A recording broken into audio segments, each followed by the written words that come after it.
is. It's either Beat It or Human Nature.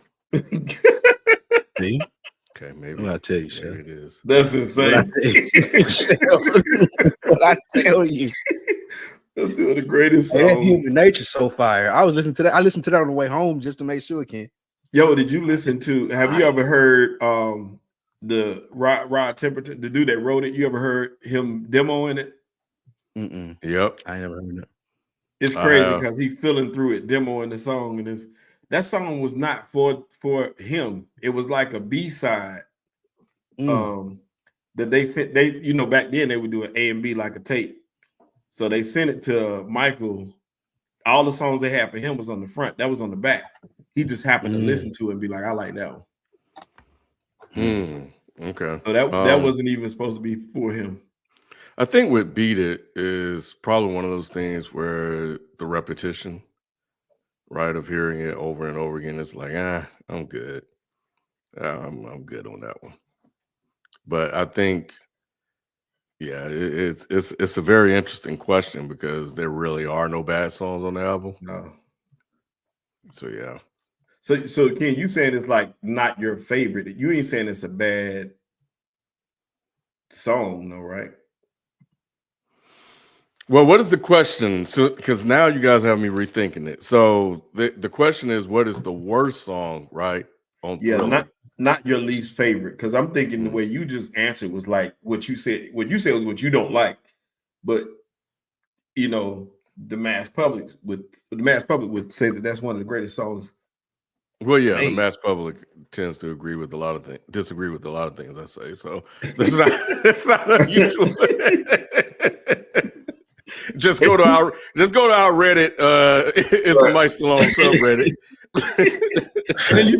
you said you were tired of hearing it. You didn't say it like it was a bad song. Right. So I will do a re-listen to find the worst song on there. Yeah. Yeah, I don't know. I just don't know. It's not. I think Girl Is Mine is not Lady in My Life, though. I think Girl Is Mine is an easy answer. A lot of people say that though, Lou, and I get, like I said, I get why they say it. I just like that song. I think I'm partial to that song because I don't like it so much. It's kind of quirky, like them talking at the end. Michael, like, oh, Paul, come on, like, nigga, shut up. I'm a lover, not a fighter. Right. Come on, yeah, talking about. Jeez, my bad, RKF Master. I did have that uploaded. Oh crap! I will get that up now. So anyway, everybody's actually running late. Q's going to be joining us, so he will be on, and I suppose Nick already said he was running late, but the people showing up in his regular time. Yeah. Yes. Yeah, I'm kind of like you, Sheldon. Let me figure this thing out. So I'm gonna give it a few more minutes, but y'all can keep chit chatting. Oh, okay, all right. Hold on, I think I see what's going on here. Oh, you understand it? Not bad. Hey, no, RKF Masters, it's no excuse.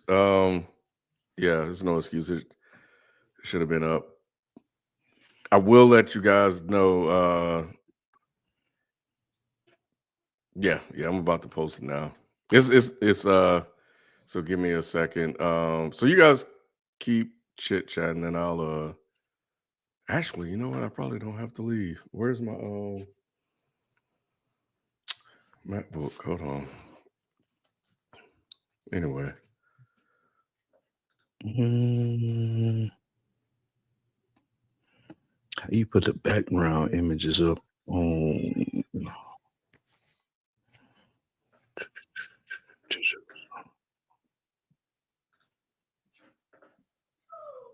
Shelton, what was your answer?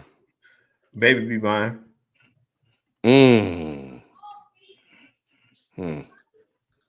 Baby Be Mine.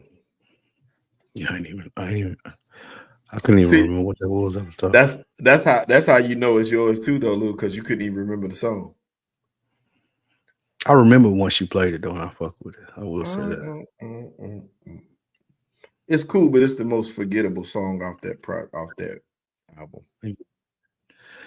I'm already hearing y'all differently when I click on that link that Jalen sent. Like it already seemed like a little lag. What's that link for? Jalen testing something out.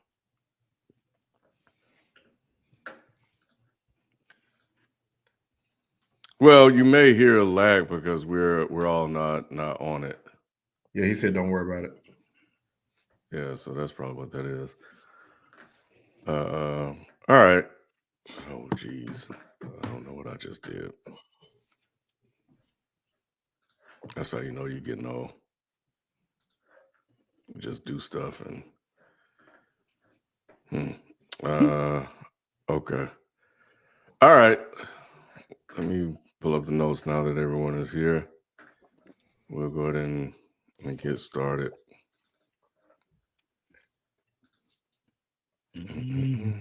All right.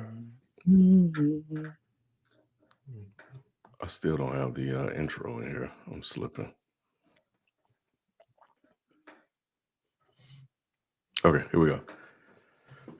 This is the place where sports opinions collide. Dead in Sports. I'm your host, Kenneth B. Inge. Joining me on the show, we have Shelton, Spike, FIFO, and Nick with Q joining us in a bit. What's going on, fellas? What's good? What's going on? Nothing much. Everybody, if you're watching, please hit the thumbs up button and let everyone know that we're live. If you're not a subscriber, please go ahead and subscribe. If you are not a member, then you can join us at youtube.com/deadendsports. You can click the icon next to the super chat button. But without further ado, it is now time for us to get into sports talk of the week. And we are going to kick off our first quarter with the best sports performance of the week, brought to you by the Good Earners Podcast. How about that? Make sure you guys go check out Spike and crew talking about The Sopranos. I am still Spike, stuck on season 3, episode whatever. So we're on the last 2 episodes. We have 2 episodes left in the series, and then we will have reviewed every episode. We will have reviewed every episode, scene for scene, shot for shot. So 2 episodes left. Nick, you are insane, bro. I'm just saying, bro. As I respect your TV opinion sometimes, and you not like The Sopranos. You should respect it most. I just said I didn't like it. I just think you watch Tyler Perry and shit though, so I take it away from it. I don't watch no Tyler. The only one I did watch was what was the Queen's? What is it called? All the Queen's Men or something like that. Hey, you watch all that Tyler Perry shit. Kid, you will fuck with it heavy, bro. Really? Yeah, because it's FIFO froze. Or did he just look like? Is he? Oh. No. People confused on his sports takes for the night. But nah, Ken, Queen, all the Queen's Men, bro. You'll fuck with it. Okay. Stupid as shit, and it's messy, and that goes to my point. Why we don't respect your TV opinion, because you suggesting people watching Tyler Perry shows. I say people. I just said Ken. He just said what you got, Shelton? Yeah, my best performance of the week goes to the Lady Gamecocks of South Carolina and Dawn Staley. They won their 3rd consecutive sweep of the SEC championship and the SEC tournament championship. These girls are on a roll, man. If you hadn't had a chance to check them out this year, take a look at them. And they're not at full staff right now. They're missing Watkins, the one who dunked last year. I don't know if y'all saw that, but she's the most athletic person on the team. She'll be back for the tournament. They almost got back to the number 1 spot. They had 3 losses this year. One to Texas, which they beat twice, and they just ran through everybody in the SEC tournament. So shout out to Dawn Staley. Man, she continues to grow and do great things. She's taken over that top spot from Gino Auriemma, even though he beat her this year. I still think Dawn is at the top of the mountain. And the Lady Gamecocks are number 2 in the women's rankings right now as far as the tournament seeds go. So take a look at them. Make sure you check out this women's tournament. It's going to be exciting to watch, and the Gamecocks are still on top. I'm excited about the women's tournament. It's gonna be a good one this year. It's gonna be really, really good. You got some awesome ball players that's gonna show up tournament time. That Connecticut team is super tough. Them young pups is tough, and they whipped up on South Carolina earlier this year. So it'll be good to see what South Carolina does with them now. Texas is tough too, but like USC. I said, USC has one of the best players, but the best player. Well, yeah, the best player, we'll say, but still, it's just I don't think they have enough to make any noise in the tournament. Lady Gamecocks is a crazy. I know. And I fuck with Don Staley. But come on, hey. If that don't bring you to the sport, I don't know what will, Lou. Hey, she probably don't have any issues recruiting, Nick. But half them we got clocks over here. Half the ladies don't even want that. Yes. They said we came for the game. You can say the rest. They just want the cop. All right, man. Yeah, we're gonna go ahead and jump off this because this is about to go spiral out of control. Quick. Keep it moving. I'm watching to the chat. I'm watching Arrival. It's been really good. I've enjoyed seeing Angel Reese hooping and shit. It's better than the NBA, FIFA. See, every Sunday I hear Jalen and B talk about women's basketball. Hey, Arrival going in, Ken. That shit good, man. Mm-hmm. Like it's interesting. It is. It's definitely better. Better they ain't than scared NBA. like them punk ass NBA players. They play one-on-one too. They out there going, bro. Man, I was surprised when I watched it. So Angel Reese balling. Yeah. All right. Well, we'll see if it pops up on one of our segments moving forward. Somebody might have to jump in. Ken, the last time I tried to do that, Lou was the one that was talking shit. Hey, but did y'all see what Antonio Brown said about them? I don't know if y'all gonna cover that, but I'm sorry, I just had to throw that in there. We'll get to that to the super chats down the line. Okay. Anyway, the Oklahoma City Thunder, OKC, have won 9 of their last 10 games and are currently on a 7-game winning streak as of March 9th. After defeating the Denver Nuggets on Sunday, 127-103, is Shai Gilgeous-Alexander the undisputed MVP of the NBA season? And do you guys think they are a lock for the NBA Finals? I don't know about Shai being a lock at MVP. Definitely a top 2 contender. To me, it's still Joker right now. That historic 30-20-20 game, coupled with everything else that he's done this season, we never seen a playmaking center this efficient in the playmaking department, right? We've seen centers get 30 points, 20 rebounds, but we've never seen him get assists at this rate. And what he's doing, where did I have him in the power rankings? Number 1. There's a reason why he's number 1. Shai is definitely right there at number 2, Ken. And are they a lock for the finals? I can't say a lock, but they should definitely be a heavy favorite. But I can't say a lock, Ken. Mainly because of their youth. I don't know if y'all saw this post over the weekend, but their average age is just a year and like 0.2 more than Auburn.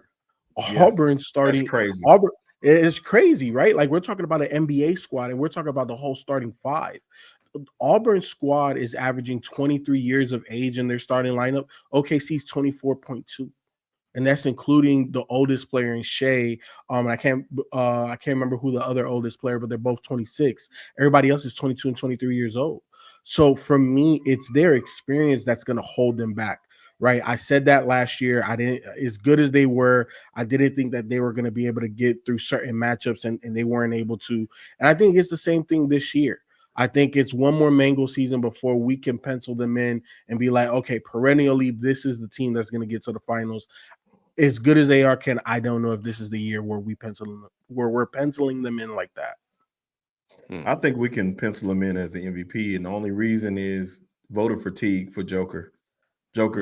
I'm with you though, as far as how good Joker's playing FIFA, but you know how they do it. They did the same thing to Lamar. Lamar had an out of world experience season in football, but they gave it to Josh Allen. It's going to be the same thing in the NBA. You're going to see it being and it's not like he is undeserving. It's just that gives him an edge is the fact that he's not had multiple ones before, and they don't want to seem like it's a Joker award. So they're going to give it to him. As far as being a lock for the championship, for the finals, absolutely not, because you still got to go through Denver regardless. And, I know Denver, was beat last year, but I think that team, when it matters most, you will see Joker step up, and you'll see Jamal Murray hit some shots. So it's still it's a young team, and they got to get going down the stretch and stay hot as they are now. Ken, I hope you're gonna say something that's gonna echo what I was about to say. But I was gonna ask if it mattered more last year, Shelton. It didn't. It didn't at all. It didn't at all. It didn't at all. It didn't at all. All I was gonna say is that I think these are insane takes, but keep going. I always go with the my rule, and I know the NBA broke this rule, but my rule was best player on the best team. That's who goes for the MVP, and that's why I think SGA is a lock for the MVP. I think FIFO, to me, two things can be true, and there's two different arguments. Like, is SGA the best player in the league? No. But is he the MVP? Yes. You know what I'm saying? Joker, to me, is the best, currently right now, is the best player in the league based off of stats, based off of you take him off Denver. I don't think they're even a top 5 team in the West, maybe even bottom, maybe even a play-in team. I don't know, because the Jamal Murray shit, I think has eroded from that championship run. I don't really view. I think he can still pop off here and there, but I don't trust him. Joker is still the only all-star on the team. Like, since all that, with all being said, so I think they still have a good squad, and I think they still be a good playoff team. But Joker is really the suns, moon, and stars for that whole franchise. But SGA's balling out right now. I watched most of that game on Sunday, and at first Denver started off hot.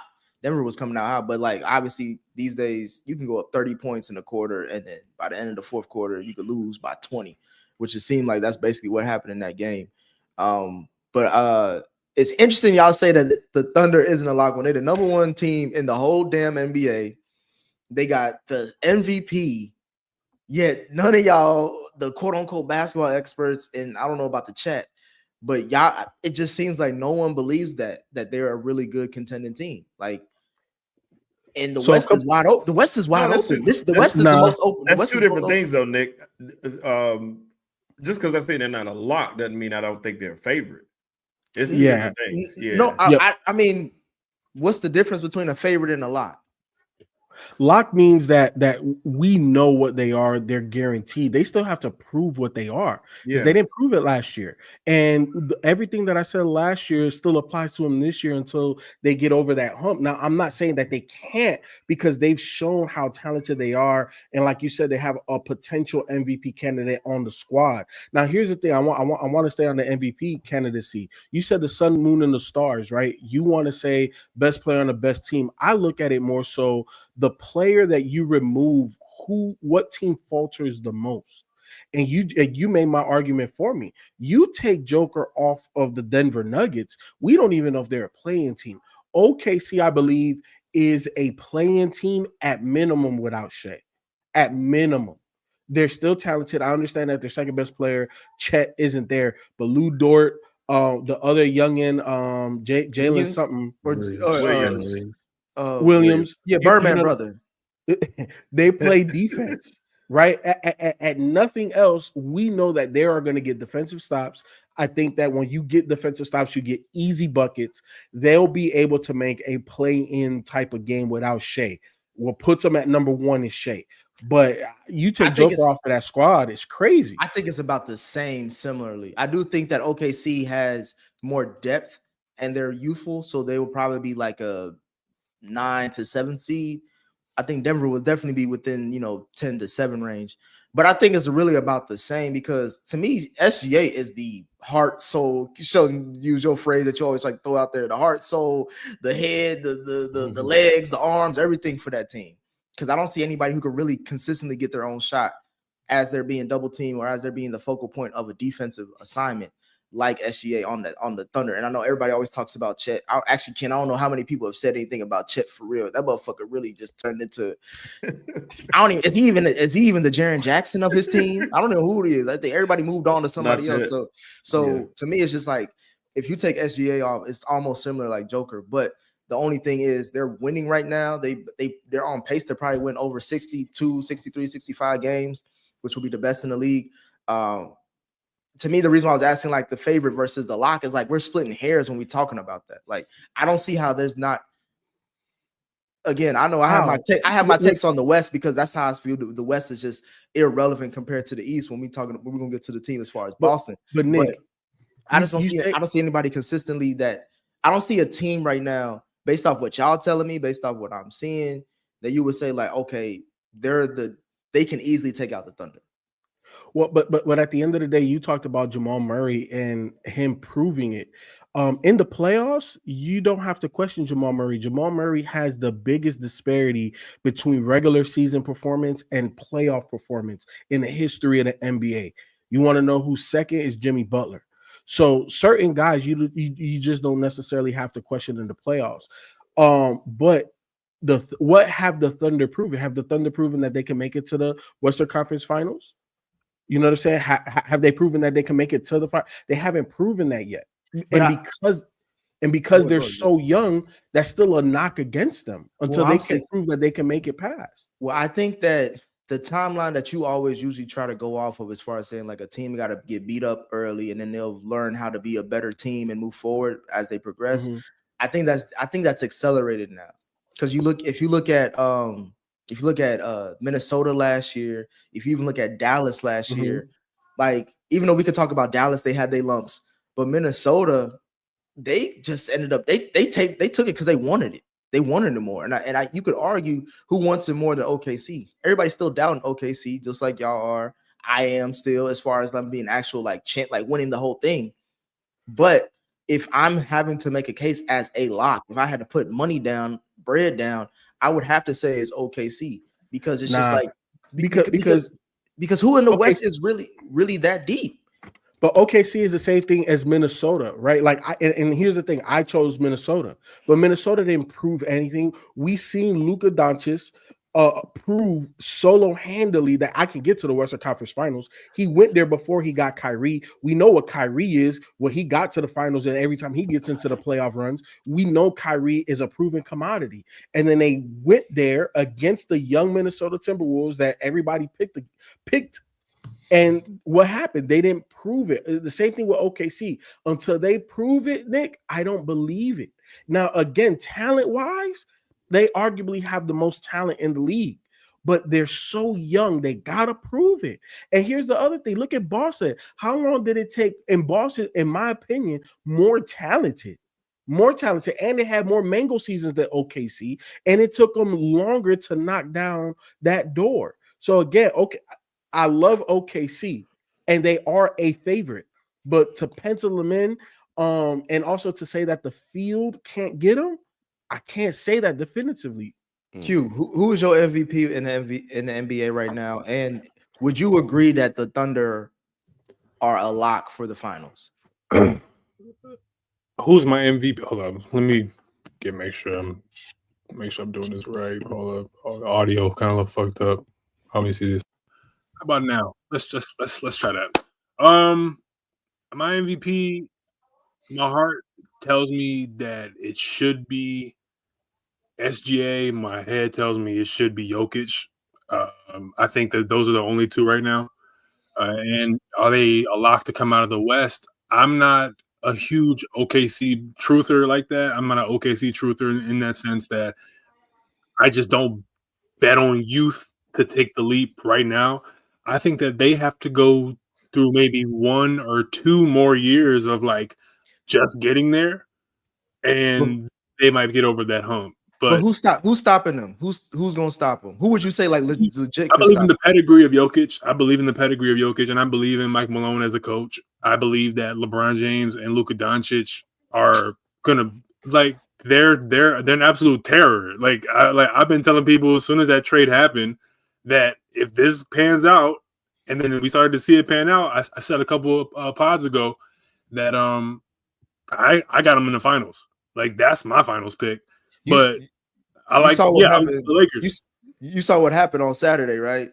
LeBron busted his nutsack trying to keep up with them young boys. You think he could do that against OKC? I mean, well, the good thing is that Boston is not in the Western Conference. So, but I'm just talking about the youth because OKC can run up and down the court, though. I don't think that that's not playoff basketball. I don't believe that OKC's youth can outdo Luka and LeBron on the perimeter, and plus their IQ is just it's greater than anything that you can put against OKC. You know what I'm saying?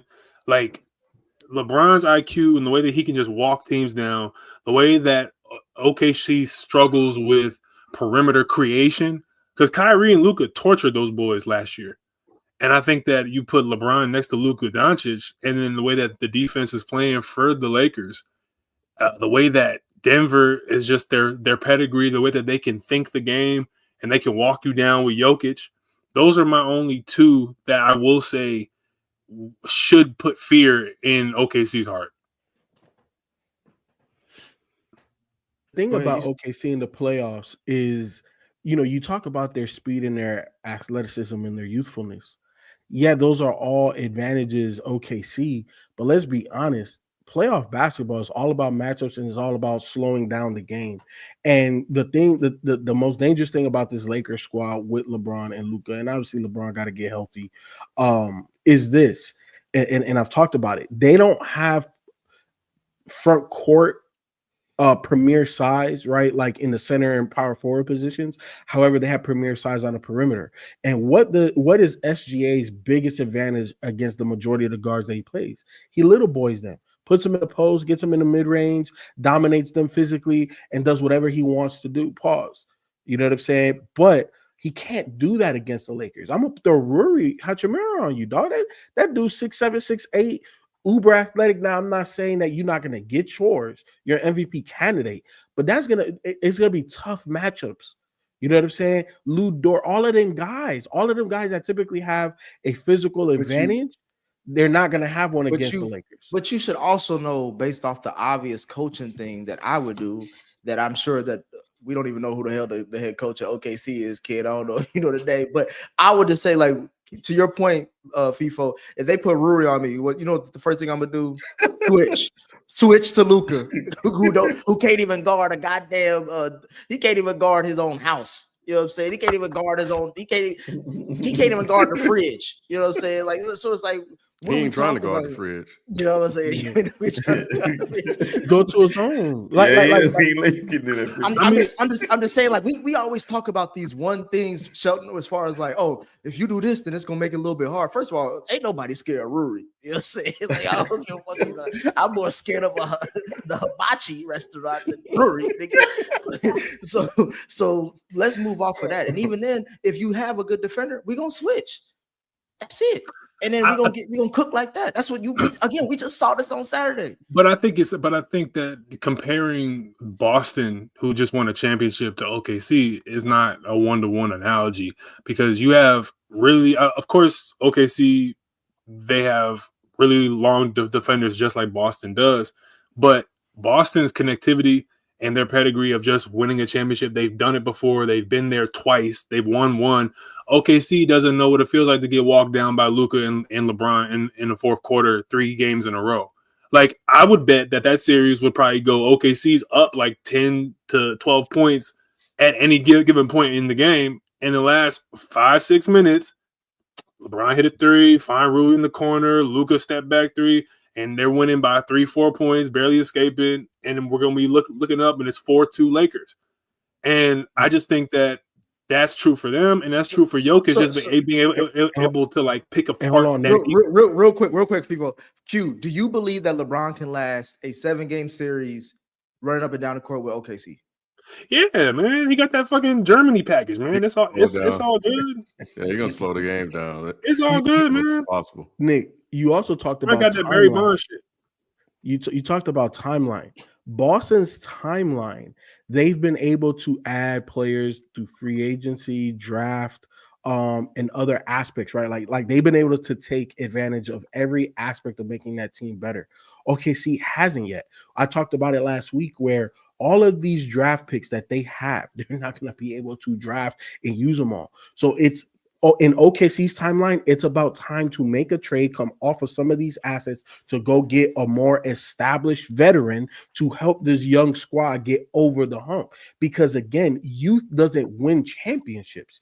And when you go this route, you need to add wily veterans that have been there, done that, keep those young guys calm, calm, and collected in those clutch moments to get over that hump. You look at every single situation where the base of the talent was drafted, they didn't start winning until they started making external moves. Look at Golden State. They didn't win until they started making the Iguodala moves, right? Like all of those exterior pieces that come in and add that extra sauce to the squad. OKC isn't even there yet in their timeline. What's that you, Spike? Spike ain't got shit to say. Oh, okay. I was just checking in. I was going to check in to see. I was wondering why we talked about this so long, to be honest with you. Like, that's what I was. Spike said, get a ball Parsons. Yeah, get a ball Parsons. Let him run the ball. Go ahead. I think that to answer the question, I do think that SGA is a strong candidate for MVP. I think that he's been doing his thing this year. He got his team where they need to be. And I do think that they will be a force to be reckoned with in the playoffs. I don't think that old standard that we have of, you got to go into the playoff and take a couple losses and bumps and bruises before you're able to get to where you need to be. I think that this team is ready now. This team is ready now. When Chet come back, I think SGA is that good. They can beat Denver. They can beat the Lakers. They can do those things. I think the SGA is that good, and he is a legitimate MVP candidate. I think they should beat those teams. I don't disagree with you. I think this will be, and he will get the MVP this year. Is because they should have given it to him last year, so they're trying to make up for it again this year. So same thing they did to Embiid. I do. Chet does be in and out. Like, he may be playing now, but he be missing random games for nothing. And I say nothing. I know it's legit injuries, but you guys know what I mean. But my thing is this: when I go here, because I think they should be a lock to go to the finals. Thank you. I understand what you guys are saying, but they're winning 80% of their games. That guy, Mike, whatever his name is, Denault, it's crazy he's even still around, Nick. With as bad as they were, we should have known his name because when he started, they were 22-5, 22-50. The year after, 22-58, and then they started to turn things around with 40-42, 57-25, and now they're 53-12 this year. And if you look at the numbers, they've gotten better each year that he's been there. So I would like to believe that they learned from losing in the Western Conference semis last year, and they will take that and come back and finish the job this year. There are leaps and bounds. It looks like better than everybody else in the West. It's not even close. But Ken, their vet is Hartenstein. Their vet is Shai Gilgeous-Alexander at 26 years old. Ken, that age group doesn't get you championships. Why and not? The rest of the guys are younger. Why not? Why can't it this year? History. Why can't this year be different? Ken, because you're talking about an anomaly, and that typically doesn't happen. We've seen it with Boston, we've seen it with Golden State, we've seen it time and time again where at this phase they're not getting over the hump. I'm just taking history, Ken, regardless of how good they are in the regular season. Okay, the first version, the Big Three version with James Harden, Russell Westbrook, and Kevin Durant, 3 MVP guys. It took them forever. And once Jordan they got there, they lost. They lost to the big three of the Miami. Was 27. Jordan was 27 when he won his first ring. We have to be, and normally it's 27, 28. That's when you're in the full. That's where SGA is right now. I believe that. Well, hold on, but you wanted to talk about the Chicago Bulls. Yeah, Jordan was 27, but how many veterans did he have on that roster? His second best player was obviously Scottie Pippen, but how many veteran guys was on that roster? Everybody else was younger than him. You think he was a veteran? No, there wasn't no veterans. I mean, they had like Paxson, Lou Longley, all them guys. It's just like the OKC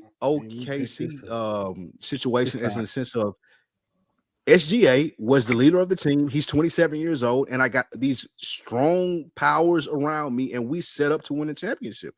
If no other year other than this year, this is the year that they should take the run. That's what I'm saying. That's like Jordan and the Bulls in '91. And Boston had pressure on them. Tatum and Brown had outside pressure. Shai Gilgeous-Alexander is 26 years old. He turns 27 in July. So after the finals, hopefully, you know what I mean? So the problem that we have here is when you're 27, 28 in basketball years, those are the years where you come into your full power as just a man. And you come into your full control as an athlete. You understand, you have enough experience to be a veteran, but you have enough youth to still have years ahead of you and enough athleticism left in the tank. So that's why guys like Jordan, you know what I'm saying, guys like Curry, they don't get it when they're 25, 26. That's an outlier because there's just something about thinking the game differently, having seen multiple situations. Playoff basketball is totally different, and clearly it's different even more so now when these guys don't take the regular season that seriously, which I think can not negate your point, but I think it kind of complicates your point because OKC's playing for, you know, home court. They're in the chase. They're in the pursuit of, okay, we're young, let's be great. We can run all day and all night. But when you look at the Jokic's of the world and you look at the LeBron Jameses and Luka Doncic's of the world, if you're OKC, you can't just be like, well, we won 80-some, you know, we're winning all these games. Like, fuck out of here. That's not how that works. Because Boston had Kristaps Porzingis, Drew Holiday, who Drew won a championship. Porzingis is 10 years in the league at this point, if I'm not mistaken. You have Al Horford, you know what I mean? And you can go down the line of veteran guys along with JB, who I think just turned 27, and Tatum is still 26. So you have a good mix of that. When you go to OKC, their oldest guys are Alex Caruso, Hartenstein, and that's not enough, in my opinion, to buck history and to buck the trend. Exactly. So look, Spike, I pulled up both of the rosters. The oldest player or the longest tenured player on the OKC roster is 6 years. They have 3 guys: Shai Gill, Kenrick Williams, Alex Caruso, and Hartenstein. Hartenstein 7 years in the league. Everybody else, the next oldest player by how many years they've been in the league is Lou Dort with 5. Everybody else is 1, 2, or 3, bro. And then when you look at the Bulls roster of the 1991 Bulls roster, now what's crazy is just the amount of people that's on the roster. It was way smaller back then, which is crazy to see looking at both of these rosters back to back. But Bill Cartwright had 4 years over Jordan. Craig Hodges had 2 years over Jordan. Cliff Livingston had 2 years over Jordan. Paxson had a year over Jordan. So we're talking about guys that all got major minutes. Bill Cartwright was the starting center, right? John Paxson hit big shots in their first three-peat. All throughout the playoffs, hit big shot after big shot after big shot. Starting point guard for that team. Who else did I say? It doesn't matter. But my main thing is this. My main thing is this, bro. It sounds like excuses to me, Nick. Exactly. It's not excuses because all last year and going into this year, I've been hearing nothing about OKC this, OKC that. Why are we talking about OKC more? Why aren't we respecting SGA? And then Ken, when I come up in here and make the case like they should be a lot, they got the best record. They blowing teams out. They blowing teams out like Denver. I think the Lakers are super overrated as much as people want to give them credit for. They should have lost to the Knicks if they didn't try to kill Brun like they did Mufasa in Lion King. They had a double-digit lead, Nick. That was the Knicks' fault. Well, we can't. It was listen. I'm just saying. Didn't steal the deal. Brun got hurt. That's all I'm trying to say. Yeah, LeBron got hurt, and they was down 4 in Boston. LeBron got hurt. And Boston was playing with their food when they was up by damn near. So now they're playing with their food. Well, we know that Boston always does. It's if man. Get the fuck out of here, bro. Playing with they still won. I'm just saying they still won. We're gonna see how the rest of this Lakers team. I mean, the Lakers just lost to the Nets. You know what I'm saying? LeBron, you can't. They were missing 4 starters, and you can't. They got a super. Again, FIFA just told me a few weeks ago they got a top 5 It's superstar. different without LeBron, bro. Listen, we can only put so much stock in regular season. All I'm saying is my main point is, like Lou said, if not now, then when? This is the West is more than wide open, bro. It's barn door open. Like it's not though. It's not really wide open. It's not. And OKC. What makes you say that, Q? Because you make that trade.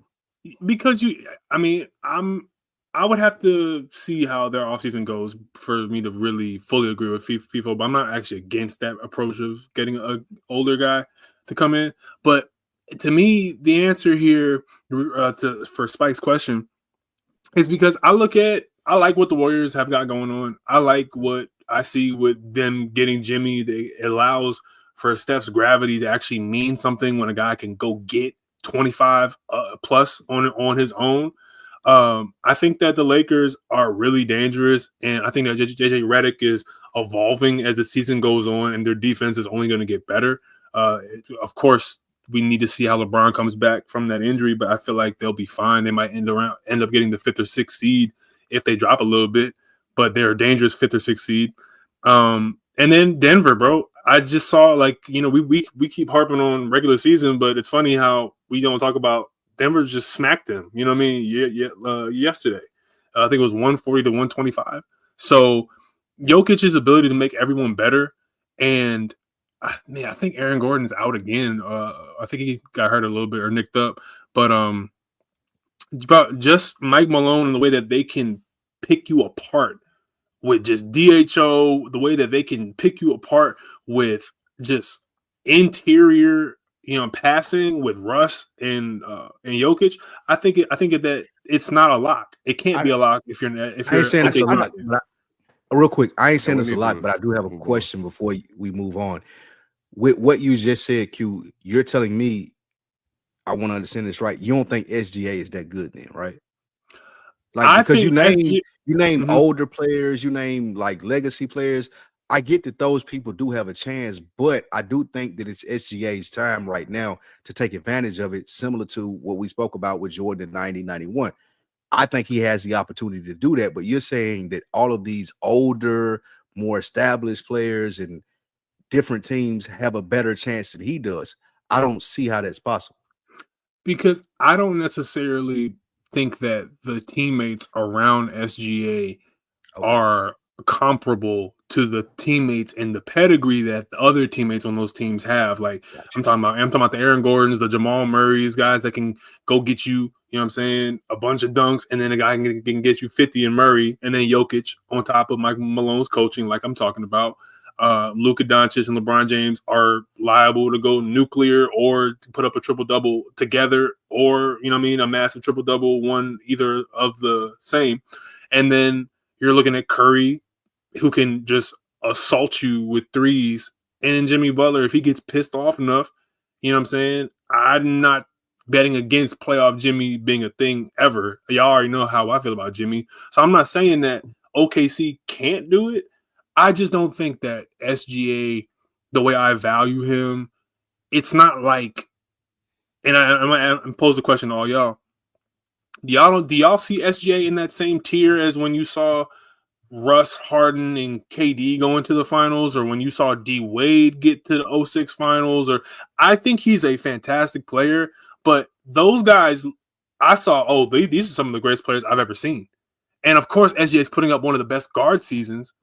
But do you view him as like man, this guy's pantheon potentially. I don't know if I see that yet. This is insane. This is really insane because I don't know what the fuck y'all saying right now. Because I got two things. One, you are talking about the yesteryears of the Golden State Warriors. I love Jimmy too, but they wouldn't be good without Jimmy, which means they probably not good with Jimmy. They're not gonna be great with Jimmy. Is what I'm trying to say. And two, you talking about a 40-year-old man who can't keep his nuts together and a fat white boy that you think is gonna drag the Lakers to the prime or has the potential to drag the Lakers to the promised land is insane with no defense and with the tallest nigga being like Rui the number one ranked Hachimura. defense over the last month. Okay, that's in the regular season, like you mentioned. We don't really care about that. So we can talk about LeBron. And then the only team that I would listen to is Denver because they do have the best player in the fucking league. But outside of that, when we're talking about top down and then the season that they're having, it's like, how can we not say that? Otherwise, then what's the point of us even discussing these niggas if all y'all are giving me credit points of why they're not probably not going to make it? And you're using youth and durability as against them. It doesn't you're gonna have to make it quick because we need to move on. But I do want to come back to your question if we have time in the rest of the program, because it's a very interesting question you just asked, and it's a bit of a slight to SGA. So I don't think it's the hell out of him. I don't think it's a slight at all. I think it's just a real question. That compliment was on your backhand. It was like I wasn't complimenting him in that sense. I think he's a great player. I don't view him as like pantheon. You don't think he's special? I think he's special. I don't think he's pantheon. There's a difference. Okay, all right. The difference between a girl being bad and the one that's going to marry. You feel me? I was just about to say, Q. I was like, I hope you don't talk to your girl like you ain't special. There's a difference between a girl you trying to holler at and a girl you trying to marry. It's simple, bro. Like you know who's the one. Special, but you ain't pantheon, baby girl. Like, come on, bro.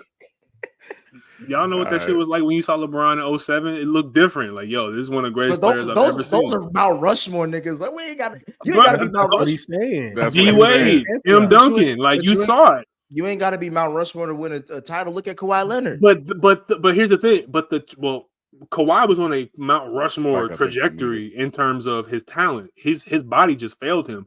But what I'm saying is, when you look at the guys, because somebody brought up a good point in the chat, that, normally all-time great players have an early run where they get to the finals before 28 because they have to learn how to lose, like Luka. Like, you know what I'm saying? I believe that.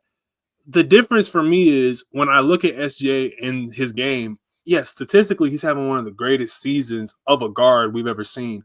But there's just a certain thing with the eye test for me, and I could be ignorant to anybody who watches a lot more OKC than me. But when I see him, I see a really special player, but I don't see a player that is so special. Like, bruh, seeing KD go to the finals against the Heat, seeing LeBron go to the finals against the Spurs. You know what I'm saying? We got our cue to move on, but yeah, you just said, man, damn. You just said, SGA, all right, cool. He said he's super high. For real, he's just an eye superstar. Okay, real quick, I want to know is he prime D-Wade to you? You don't think he's that good? Q don't think he's close. Wow. That's what I'm saying. This is crazy to me. But nevertheless, hey, we're gonna jump to a real quick commercial break, and we'll be back after this. If you are a fan of gaming, then you need to check out Dead End Gaming. Dead End Gaming brings you honest reviews, hilarious moments, and deep dives into the conversations take place in the industry. No sugarcoating, just real gamers gaming. Check out Dead End Gaming, the world's most dangerous gaming crew, on Twitch or YouTube. Just look for Dead End Gaming ATL. That's Dead End Gaming ATL. On watch segment.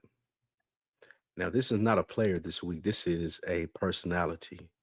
To me, Stephen A. Smith is on watch. God, come on. Stephen A. Smith, bro, is on watch because Stephen A. Smith told me and has been campaigning and doing all these things about Bronny.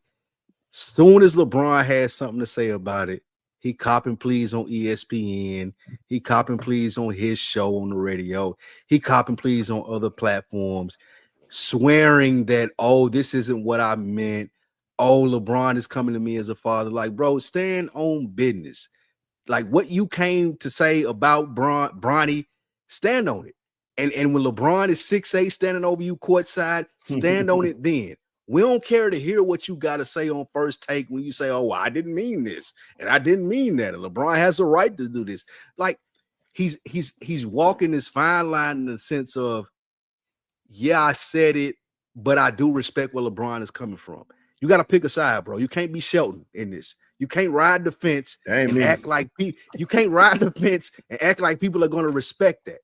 I don't respect him backing down off of what he said about Bronny. If you feel like that, then say it. And say it to LeBron's face when I come to you midway through the fourth quarter and I piss on your Knicks and I beat y'all after you had me down, and I come and I use the fuel that I use from talking to you on the sideline. I don't respect what Stephen A. Smith is doing right now, and I do think that he's on watch in the sense of his takes.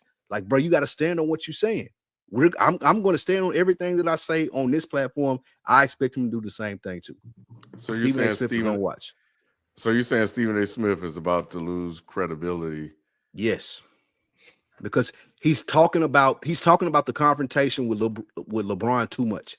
Like, bro, if you're not going to talk about it, you didn't want to talk about it, that's fine. Then don't do it. But don't tell me you don't want to talk about it. Don't tell me, oh, I was forced to do this because it went viral. Don't tell me all of these different things when this is what you wanted.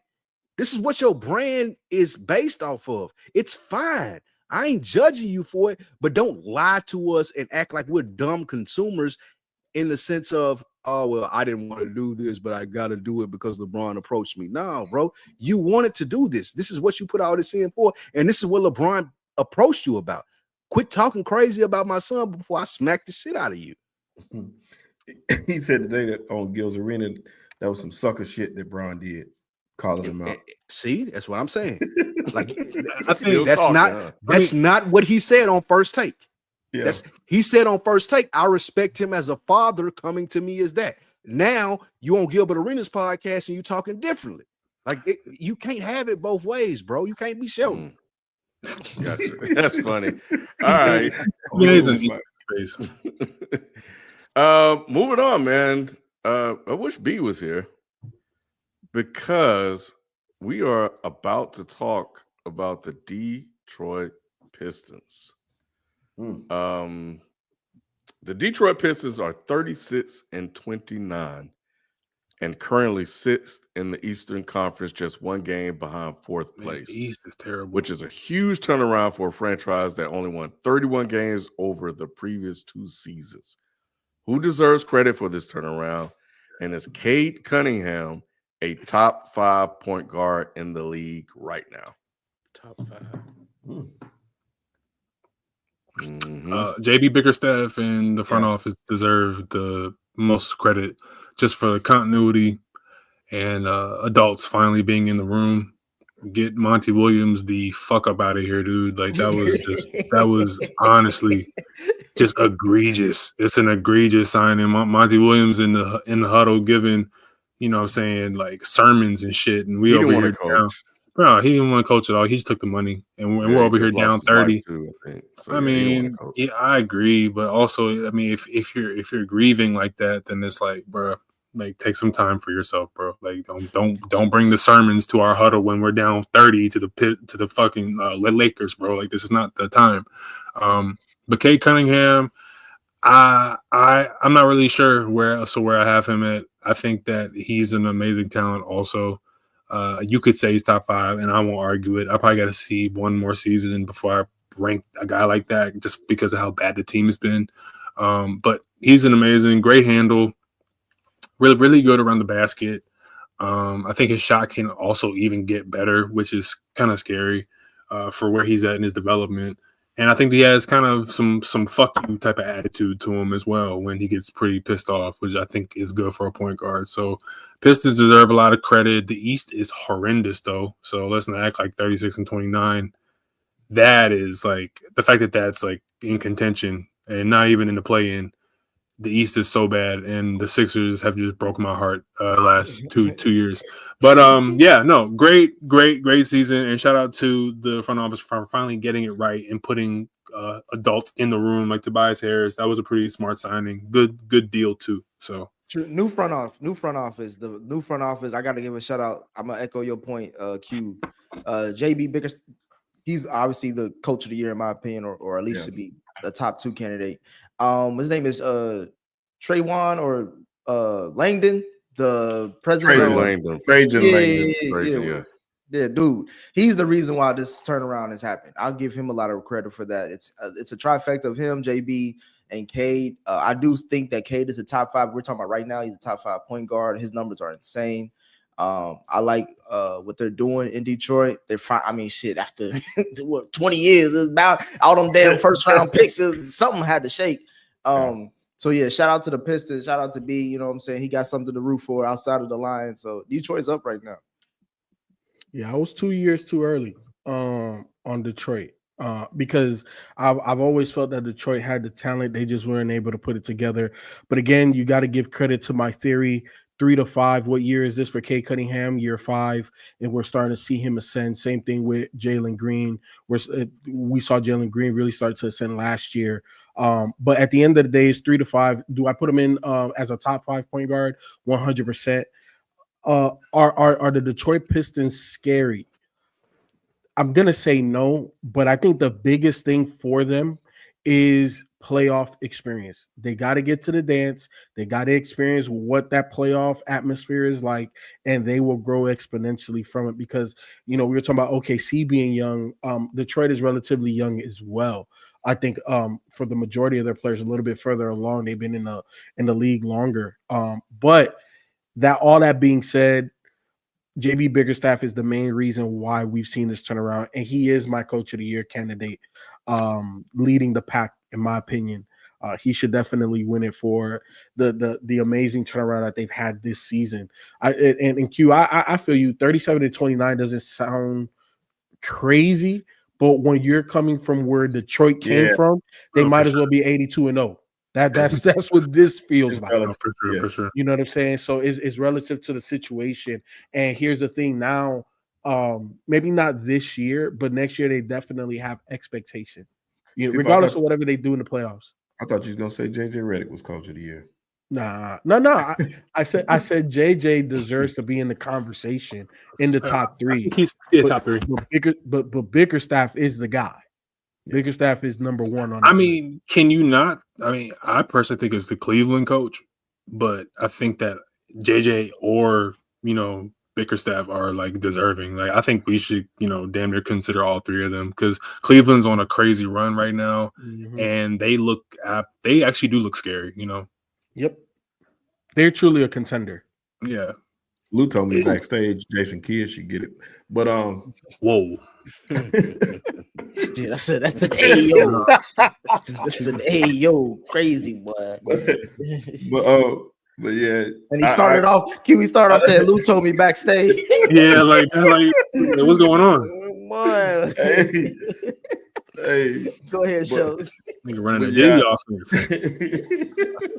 yeah, JB for me deserves the credit, and the reason being is he brought out that monster, the player Jesus.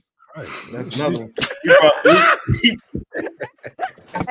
Hey, Shell, just type your response in the chat. Just type it, yeah.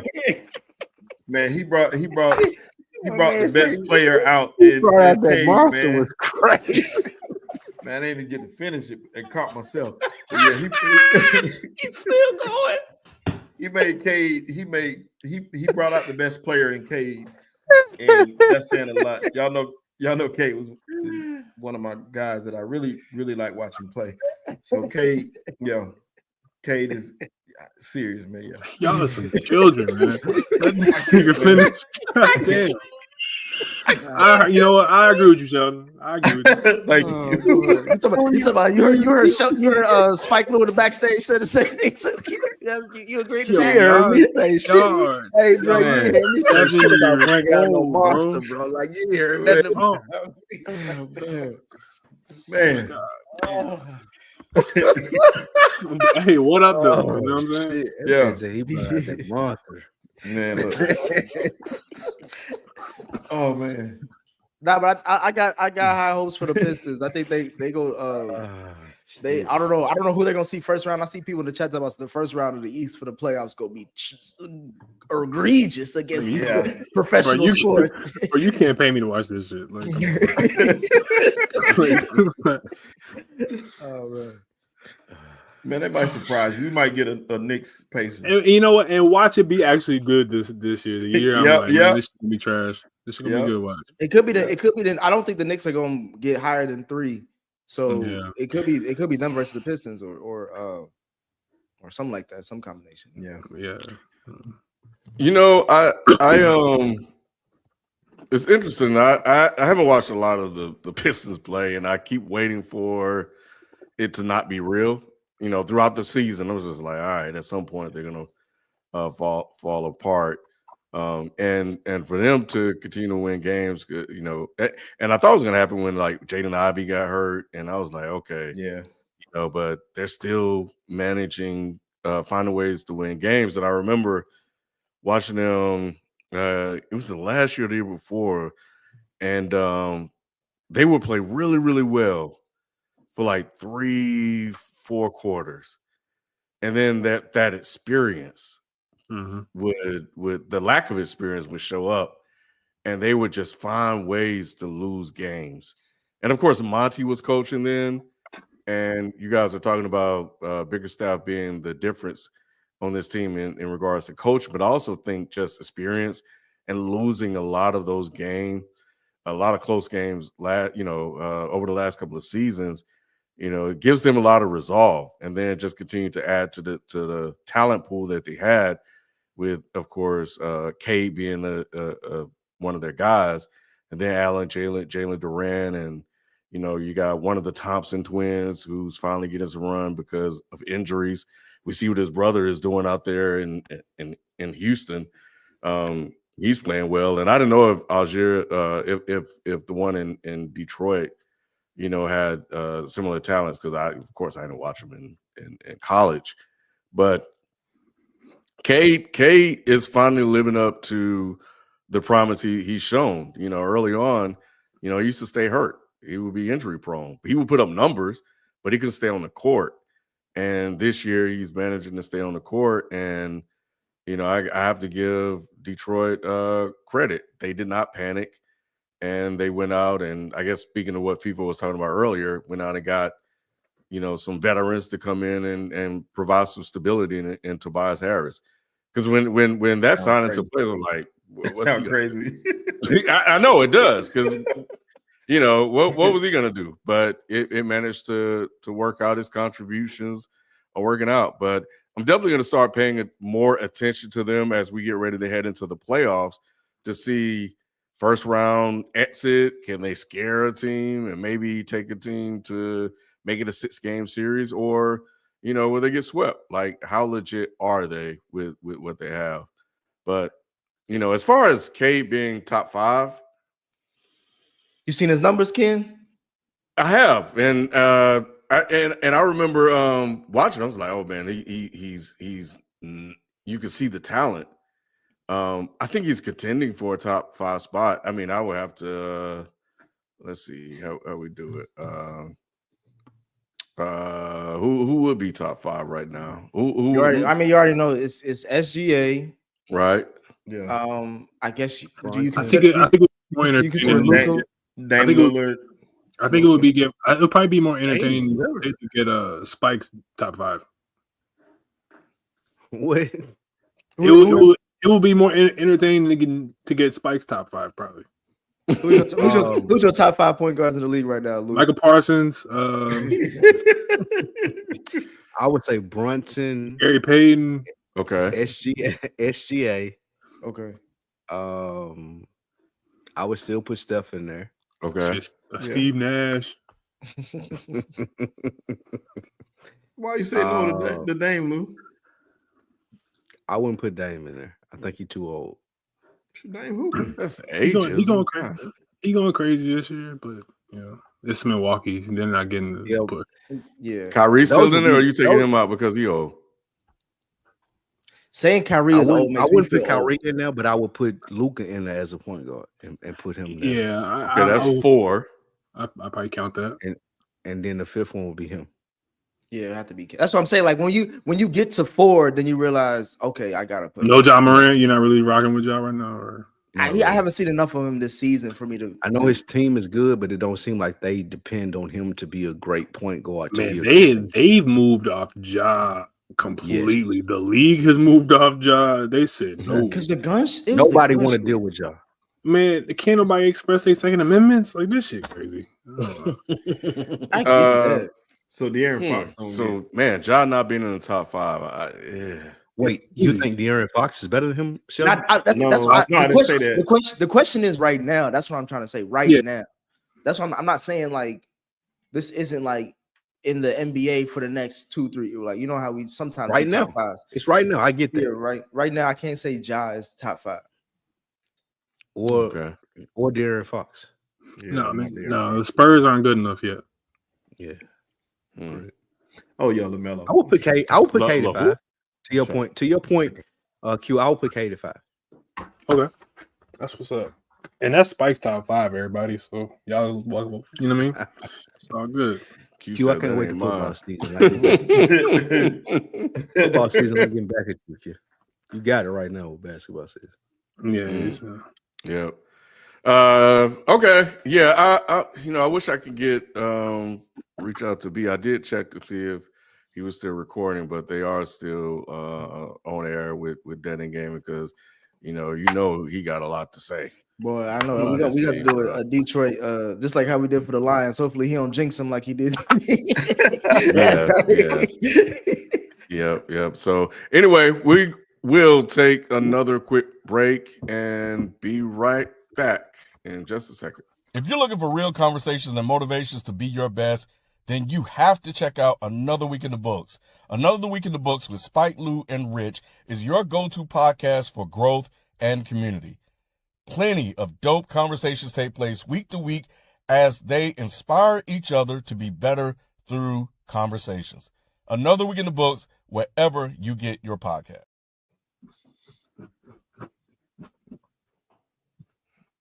All right, we are back, but we are up with We Need to Talk. That's you, Nick. No, that's me. I was gonna say this ain't me. Jalen think we all look. He think we all look alike. Jalen light skin, man. He think all dark skin like that. Yeah, it don't matter. I had a few things I wanted to bring up, but I'm gonna be whenever I always say like we need to have a conversation, we need to talk. People always think it's a negative thing or whatever. This is actually me giving flowers to somebody. We need to talk about Jason Tatum and why he should be considered. I think it is, and it may not even be. I'm not gonna say it's not gonna be close because that's a hot take, but he should be the face of the league. He should be considered the face of the NBA. Sheldon, we kind of brought this up last week. When you break it down from everything, from the image to the stats to the winning to the pedigree, like everything, there should be no question why Jason Tatum should not be the face of the league. Like he's been winning since he got into the league, basically, like at a high level. He's almost like I'm not going to say like this because this player is, I'm not comparing the player. I'm just saying the way they've won from the gate is like Patrick Mahomes-esque. You know what I'm saying? Like his early on, he dunked on LeBron like in his first 2 years. And he went to an Eastern Conference Finals and all that stuff. Like LeBron had to really go in his bag to stop them from being early title favorites. But the way that he's been disrespected ever since then, and still continuously to this day, is insane to me because people have always talked about how come we don't have an American-born superstar being the face of the league and all that stuff. And he is literally everything you would want. He represents the great organization. You don't see him get into trouble. He's a great ambassador for the NBA community, but he still gets disrespected even by his own peers, with Steve Kerr putting him on the bench for the Olympic team. And I don't care what no one says. You can't tell me that Jason Tatum, they still would have won gold if they gave Jason Tatum minutes. Like I'm sorry, like that team was good enough. I'm not trying to take away from credit from Steph and LeBron. Of course, they did their thing, but Jason Tatum should have got some minutes over Bam Adebayo and Derek White. I'm sorry. So my thing is we need to talk about how come Jason Tatum is not the face of the league. Q, I want to hear your thoughts. FIFO, if you got something, anybody else, but Jason Tatum should undoubtedly be the face of the league, not only just now, but moving forward. You know, it's interesting. I'm actually seeing more Jaylen Brown than Tatum. And maybe because Jaylen Brown going around talking to folks about different things, but I rarely see Tatum doing a lot of interviews. Maybe it's just what I'm paying attention to. But he just who wants to grow up and be like Tatum, bro? Bro, that's the thing. Like we ain't gotta do all that. I mean, I just think right. I just think right, man. Jason Tatum is to me, this is not an anomaly for me. It's a lot of factors. One factor is that Jason Tatum wasn't drafted as the guy. That's one factor that people keep glossing over because we keep. Who was supposed to be the guy in Boston when he got drafted? The guy was Gordon Hayward and Kyrie Irving, and then they just happened to have a pick, and then they took Jason Tatum. Jason, I say all the time, and it's not hate. It's just a fact. Jason Tatum has had a stacked team since the minute he's got to the league. He's always been an additive to the team, but he became the guy because they realized, oh shit, this guy's better than Gordon Hayward and he's better than Kyrie. We can trust Jalen and Jason to being the franchise. And then they built around them and they kept building around them. Jason's personality from a marketing standpoint, he's kind of dry. He's kind of a pretty dry dude, but that's what happens when you become a father at a really young age. You get kind of washed in terms of like.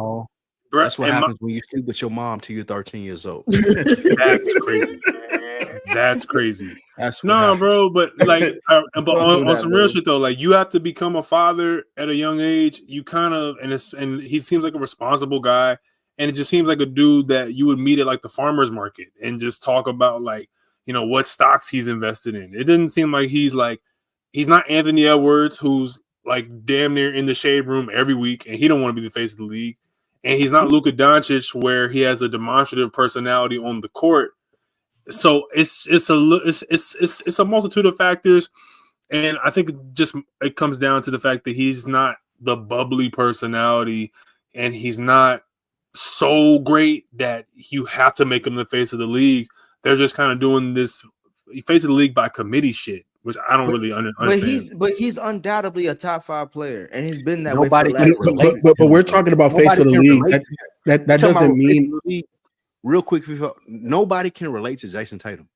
Nobody can relate to like going to Duke, being this chiseled basketball player, sleeping with your mom until you're 13. Nobody can relate don't to say it shit, like bro. that, bro. That's not what he did. That's serious. He said that. He came out and he said that. He made that a part of his portfolio. Nobody can relate to that. Nobody can relate to Jason Tatum. Nobody. It's not that nobody can relate. Nobody wants to relate. Like those are things that you keep between the people that know, and that's it, right? And I think Ken said it. Nobody wants to be Jason Tatum. And Nick, we're talking about face of the league. It has nothing to do with your skill set. It has everything to do with how people relate to you, and if the kids want to be you. The reason why Michael Jordan was the face of the league was because everybody wanted to be like Mike. Oh, my bad. They made a whole campaign around that. I want to be like Mike. I want to be like Mike, nigga. I want to drink the Gatorade like Mike. Exactly. I can relate. You look at Penny Hardaway, right? Penny Hardaway had the game, but Nike had the marketing. And everybody wanted to be Chris Rock. Everybody wanted to be the personality of Penny. So you're going to my point, though. Wait, hold on. I am not. And Q, to answer what you were saying, LeBron had kids at a young age, and that didn't make him dry. You know what I'm saying? People wanted to be LeBron because nobody could be LeBron. It's like, oh shit, I've never seen that. I would like to be that, but I understand I can't relate to him. The caveat that I gave, people can relate to Michael Jordan. They can relate to all these people. They can't relate to Jason Tatum. That's the problem that you have. And the response is supposed to be quick per Nick. Yeah, my bad. My thing was just more of like, people was making my point like, if you like, the NBA will cater to you enough that even if you don't have a personality, we'll do something for you. They do the same thing with Joker. Joker's the reason. Like Joker's like, I don't want that shit. But like they keep forcing me to try to be like, if Joker had a personality, he would be the face of the NBA, but he don't want it. Tatum wants it. Nobody want to give it to him. Like, people can relate because don't nobody want to be him. Even though people can relate to Joker, though, people can relate to I'm great at my job. Well, I don't we really want to go can't. out here and do this. Absolutely, they can. War. Like, there's people. A lot of European people. There are people out there exactly, Q, as what you were about to say. There are people that can relate to Joker and say, "I'm really good at this, but I don't give a fuck about it." All right. People can relate to that. All People right. can't relate to his game. Also, FIFO, Tatum's shoes are not selling like LaMelo or Anthony Edwards. Him. All right, we got it. Moving on. But interesting observation, Nick. Moving on, a lot of moves have been made over the last few days in the NFL regarding free agency, with the biggest being the Pittsburgh Steelers trading with the Seattle Seahawks to acquire DK Metcalf. Are the Steelers making the best move so far this offseason? And any other free agency moves that may have caught your attention outside of Pittsburgh? So real quick, you have Devontae Adams going to the Rams. Deebo Samuel is going to Washington. The Bears signing offensive lineman. And Josh Allen got a huge contract extension. DK Metcalf to the Steelers, I like but don't love because who's throwing him the ball? Obviously, Justin Fields went to the Jets. You hope so. They're saying it's like it's about to be finalized. Oh, it's about to be finalized. That's the rumor. That's the rumor. rumor. Yeah. Okay. That's the person. Cool. So if they're not the Jets. So yeah, they're not the Jets. I agree there. To me, my favorite moves so far are the Bears moves, mainly because and the Commanders moves. Because they're both addressing the things that kind of held them back. When we look at the Bears, it started with Ben Johnson getting an offensive-minded coach there in that organization that has some level of success, right, which he had with the Detroit Lions. And we're seeing the immediate impact of that. He's building that O-line, arguably one of the best guards in Joe Thuney that they went and traded for. The other right guard from the Rams that they went and go traded for that has history with Ben Johnson and them. And then they went and got a center. You know what I'm saying? I think they're okay at tackle, but now the interior of that line is solidified. You look at what the Commanders have done. They went and traded, I don't know what the hell the Texans is doing, but for Laramie Tunsil, you're saying a 5-time Pro Bowler at left tackle. You know what I'm saying? All pro guy. You went and got him Debo. You went and made a trade for Marshawn Lattimore. Yeah, like, hey, the Commanders is like, right now is the time to spend that money because since we got a rookie scale QB. So to me, those are the two teams that are winning the most. I feel like the majority of the other moves are just really ancillary moves. It's like, okay, like the Seahawks getting Darnold over Geno. Like, okay, like. Like, does that move the needle at all? DK, does it really move the needle like that? You know, like it makes their offense a little better. I feel like they can't be worse with DK Metcalf, and it has to make George Pickens more dangerous because you can't just key in on him.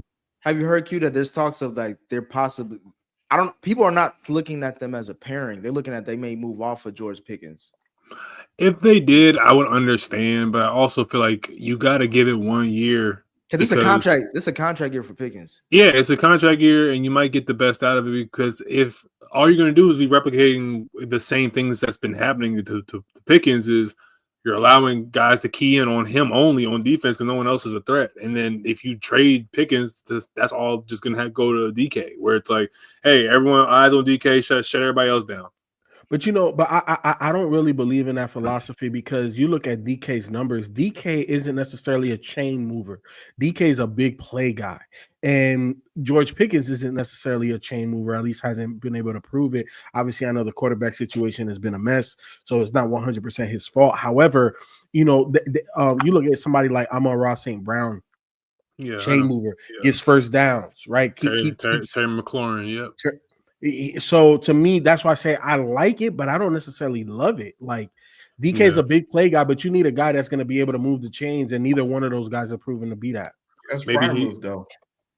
Yeah, I give you that. I give you that. It opens it up for him even more because you're gonna have you can't, and it opens it up for George Pickens because he could be that guy now that he doesn't have so much attention going his way. Yeah, and that's what I was saying is we don't even know what George Pickens can really do because they need to stretch the field because they don't have any other guys that can really get open like that besides Freiermuth. And you can only ask your tight end to do so much because you got to be like all world tight end to just be like, yo, you got to be Gronkowski and prime George Kittle, you know what I'm saying, to really be that type of tight end. But to me, wrap it up really quick. Steelers are solid moves so far. I like the Gainwell move from the Eagles, and then I like reportedly getting Slay. Those will be solid additions. I like Gainwell a lot. I love what the Bears are doing because they're looking at what the Eagles did and they're actually replicating just the philosophy of build in the trenches, build the defensive tackles, get that, you know what I mean, and then protect the baby. You know what I mean? Like protect the fucking church's money. And you got Caleb. Stop putting him in all these crazy positions where he needs to scramble. We want Caleb to be a kind of – you should be looking at Caleb to be like a Joe Burrow-esque QB. We don't want him running too much. We don't want him scrambling too much. If he has to cool like Joe Burrow, he can, but he's not Mahomes, bro. Like all this improvising shit, no. Like and I think Ben Johnson's going to like replicate a lot of what Goff did. You didn't see Goff scrambling, doing a bunch of crazy shit. You just saw, all right, 5-step drop, 3-step drop, and let's get the ball out quick, or we're going to do a trick play. And I like what they're doing on the offensive side of the ball because it finally makes some sense as opposed to the past off seasons where the Bears just did fuck all. Like, hey, let's just pay this guy, pay that guy, and hope that we can put talent together. Nah, bro. So the Bears, and then my question mark is Justin Fields. I don't know what the Jets are necessarily doing, but I never know what the Jets are doing. I don't know why, Shelton, but I'm optimistic about the Jets. I am too. I don't know why, because I like them getting. Y'all have no like. There is no history that backs that. I have no reason. I have no reason. The only reason. Go ahead. No, the only reason I was gonna say I have it, and I thought you were gonna say the same thing, is because it pairs him back with Garrett. Well, yeah, that's I was Ohio that was State like connection. That was my thing, but it was also more of like with the Jets, it's like they still need to me. I know Manny disagreed with me in the chat, but I still think they need to address their I think 25 teams need to address their offensive line. So this is nothing new, but I do by getting Fields, you don't have to necessarily rely on a good to great offensive line because he can scramble and he could do some things. But also, and then he also helps Breece Hall, get his stats up too, because now you have a dual threat offense. But I look at it also, of course, the connection with Garrett Wilson is great. But they got the 7th pick.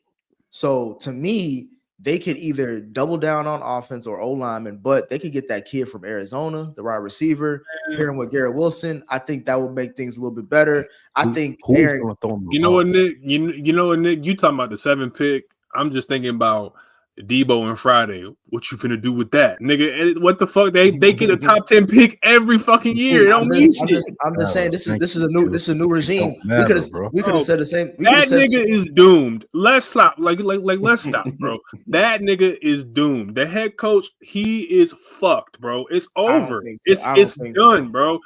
He's not. They're not going to win. It's the best chance for success for Justin Fields was to stay in Pittsburgh. Now I'm going to New York, and all these eyes gonna be on me, and they expecting me to do well. And then Luke, not going to be able to do it. Salute to that point. Even if it is another year of a dumpster fire for the Jets, they're gonna get a top 5 pick next year, and they're gonna fire Aaron Glenn, and we're gonna be talking about who should be the coach of the Jets next year. They're not gonna fire Aaron Glenn. Aaron Glenn is done in 2 years. You can skip me. They're gonna get a top. They're gonna get a top 8, top 5 pick, and they're gonna get Arch Manning coming out of Texas. Remember Todd Bowles was supposed to stay the Jets. This is a huge mistake taking Justin Fields for their quarterback this year. Bro, it's a cheap deal. Who should have they gotten then? Yeah, Lou always do this. Lou always do. I ain't No. You don't even answer because he gonna say some goofy shit, FIFO. Because anytime he always say like, oh, you should have. This is a horrible QB, and then you ask him who should have gotten. He gonna say some dumb shit like Daniel Jones. Who should have? No, but keep it a band with you. It should have been Daniel Jones.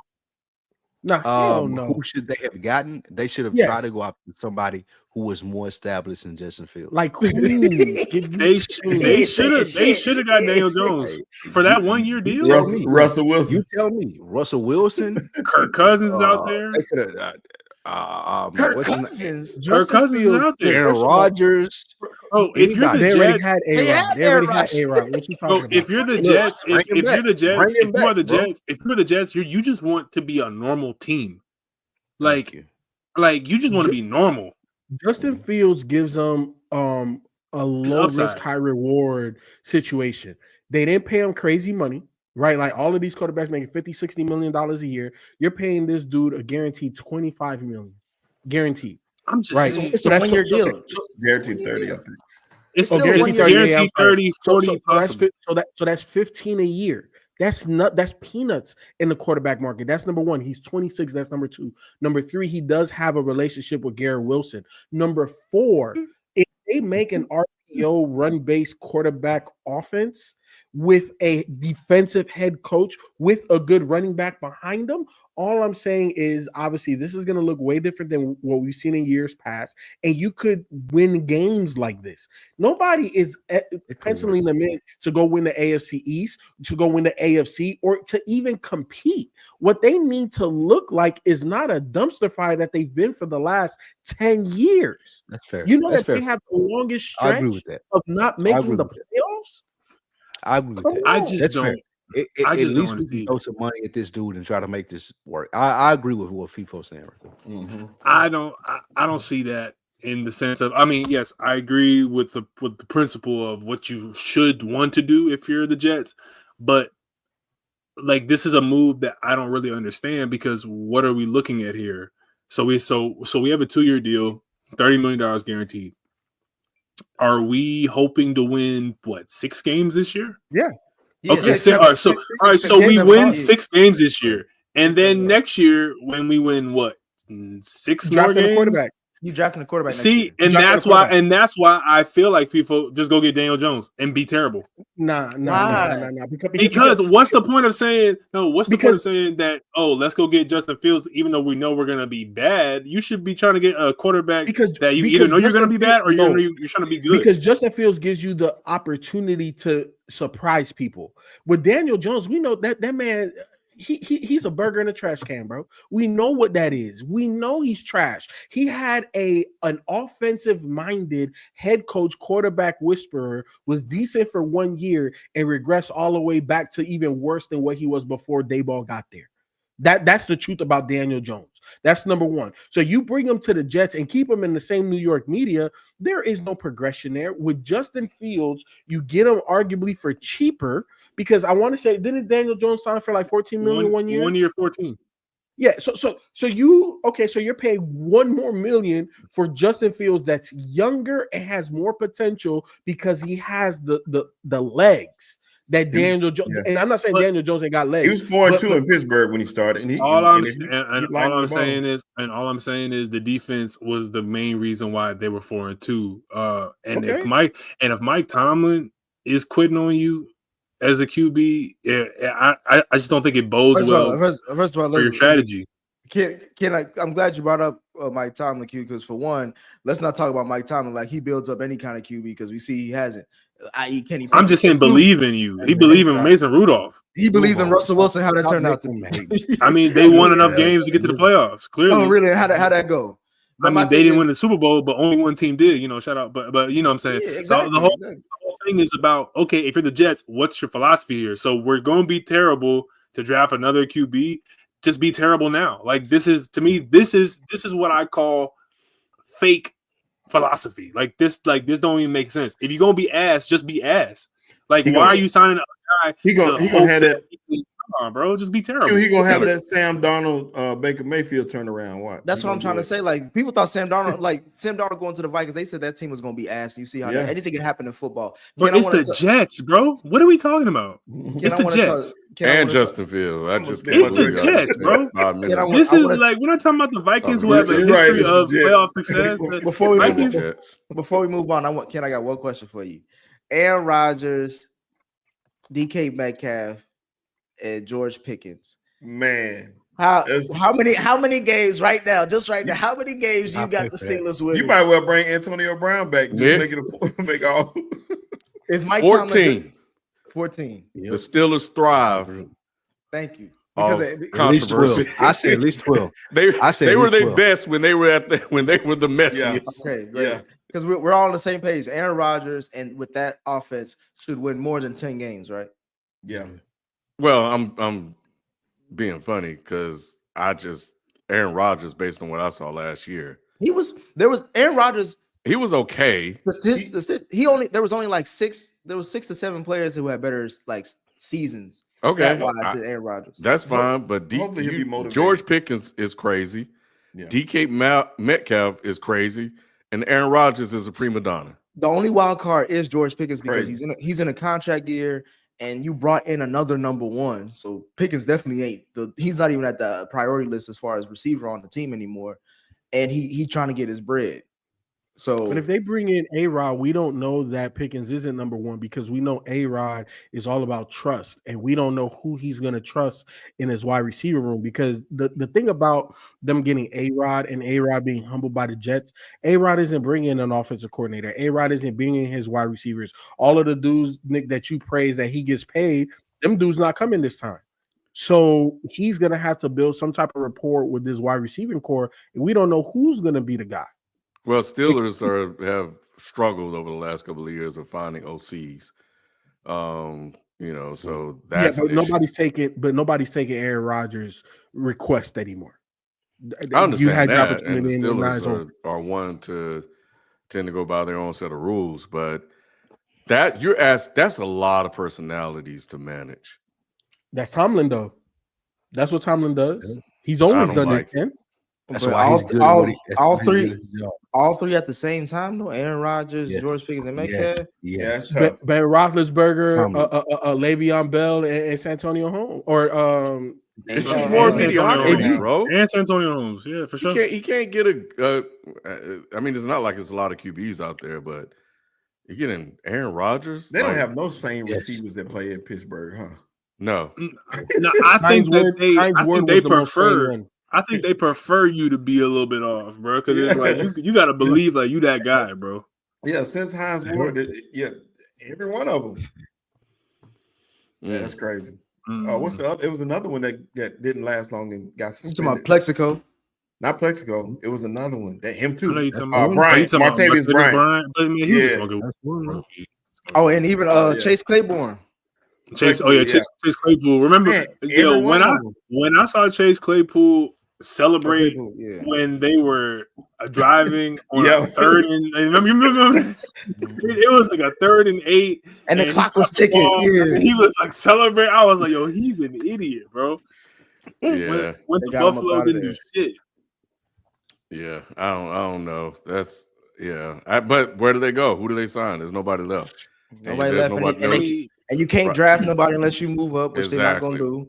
Which, in our next segment, we're going to talk about the NFL draft, which is upcoming. And we'll hit that right after this quick break. If you are a fan of hip-hop and love unfiltered discussions on the culture, check out Dead in Hip Hop. From album reviews to hip-hop debates, Dead in Hip Hop always keeps it real. Go to youtube.com/Dead in Hip Hop and search for Dead in Hip Hop or DEHH to subscribe now. Dead in Hip Hop, no politics, no BS. The NFL draft is less than 2 months away, and the conversation about who will be taken in the top 3 is heating up. Is Shedeur Sanders a lock as a top 3 pick in this draft? And if not, who else would you rather take if you are the Titans, the Browns, or the Giants? Top 3 quarterback selected or top 3 1, 2, 3? Like 1, 2, 3. Oh no, he's not a lock, dude. He's not getting picked top 3. He ain't getting picked. Why would you say that? That's surprising Lou right now. Because he's not getting picked top 3. You have too many defensive talents, and I think that the way that certain prejudices and biases against whatever prime and whatever the package that comes along with Shedeur is going to turn a lot of those good old boys off. I don't think that he's top 3 pick. I think that he'll go maybe top 15, but I don't see that. I think Cam Ward is the first QB off, and then you have to look at Abdul Carter and a whole bunch of other guys that I think are just more talented and might fit the window or fit the philosophy of what guys want in those top 10 spots. So especially with the Raiders taking Geno, like what are we doing? So you think that Cam Ward is the only one that's like guaranteed top 3? Yeah. Okay. Yeah, 100%. Yeah. Cam Ward just has more arm talent than Shedeur. Shedeur is definitely a pro level quarterback. If we're talking top 3 quarterbacks taken 100%, we're talking top 3 placement. He's not a lock there. Where is he a lock at? Like, is it top 5, top 10, top 15, top 10? He's top 10. Top 10 for me. Yeah, top 10. And I'm not going to say Cam Ward is the number 1 pick. According to most reports I've seen, Tennessee is locked in on Cam, and I think that he'll be a top 10 pick. I still think the Raiders have a chance to take him even with Geno. I think that's the plan because he is Geno in my opinion.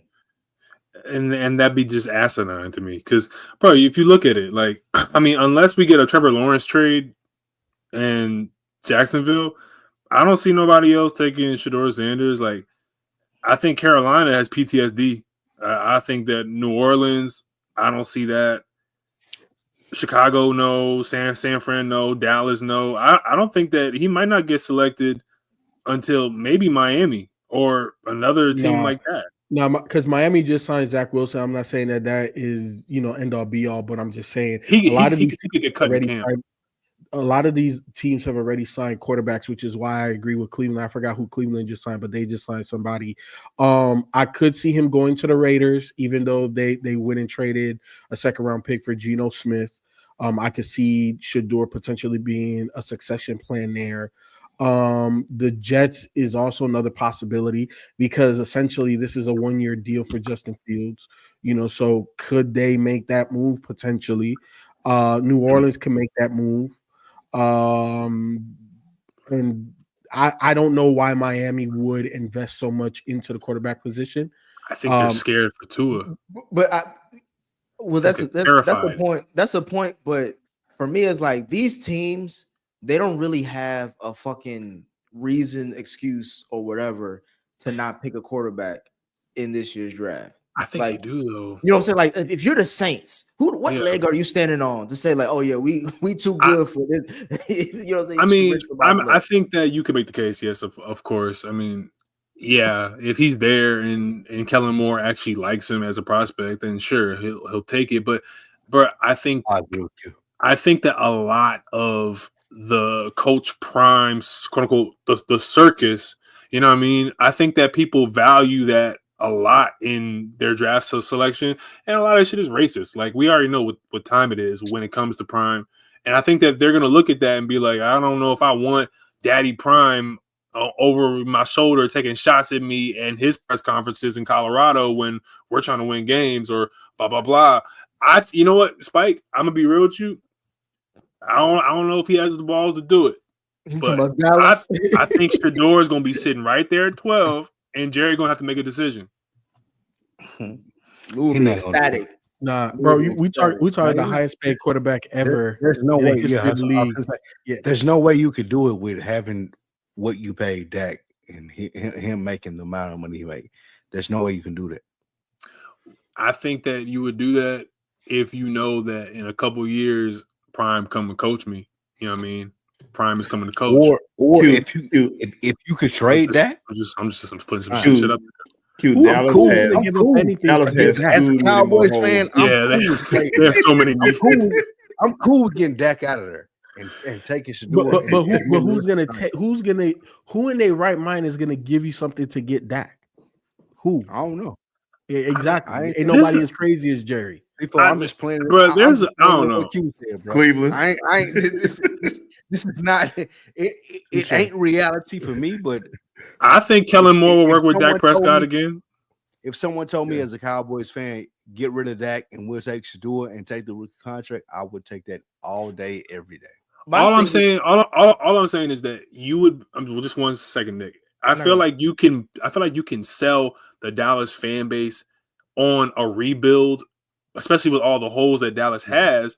If you have a rookie QB like that, because then it's like, yo, we building with him. We're building with Sanders. Instead of looking at it like, yo, we got Dak, and then we got to build around Dak. Nah, bro. Nah, you could sell them. You could definitely sell a fan base on that. I just don't think Jerry is shrewd enough to make that kind of deal happen.